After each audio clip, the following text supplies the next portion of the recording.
अस्सलाम वालेकुम दोस्तों, क्या हाल है। उम्मीद आप सब खैरियत से होंगे। अच्छा यार, एक छोटी सी चीज़ मेरे सामने आई थी। मैंने अभी एक जो है ना चैट जीपीटी से एक जो है वो आर्टिकल लिखवाया। उसके बाद जब इसको हम वर्ड में पेस्ट करते हैं इसकी थोड़ी बहुत सेटिंग वेटिंग करने के लिए, तो देखिए ये इस तरीके का आपके पास भी आ जाता होगा।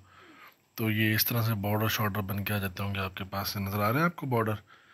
तो ये हटते नहीं हैं। देखिए ना, मैंने इसको यहाँ पे सेलेक्ट ऑल किया सारे को, ठीक है। और मैंने क्या किया, सिंपली यहाँ से ये होता है ना हमारे पास, यहाँ से हम कर देते हैं नो बॉर्डर। तो देखिए नो बॉर्डर मैंने कर दिया ना, तो ये नहीं हट रहा। तो ये परेशानी होती है काफ़ी लोगों को, ये अक्सर चैट जीपीटी करते हुए या किसी भी तरीके से लिखते हैं ना आर्टिकल या इसका एआई वगैरह करते हैं तो ये आ जाता है।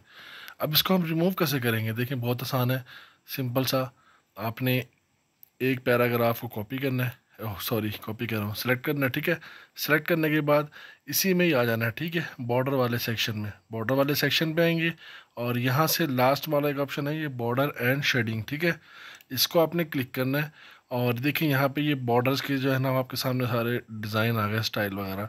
तो यहाँ पे ये बॉक्स वाला निशान देखिए लगा हुआ आ रहा है। आपने इसको नॉन वाले पे क्लिक करना है, सिंपल और ओके पे क्लिक करना है। तो ये देखें आपका जो है वो बॉर्डर यहाँ से ख़त्म हो चुका है। तो इस तरीके से आप जो है वो बॉर्डर तो इस तरीके से जो है आप बॉर्डर ख़त्म कर सकते हैं। तो उम्मीद है वीडियो आपको पसंद आई होगी। वीडियो पसंद आई तो वीडियो को लाइक शेयर करें अपने तमाम दोस्तों के साथ। मिलते हैं इंशाल्लाह अगली वीडियो में। तब तक के लिए भाई को दुआ में रखिएगा। अल्लाह हाफिज़।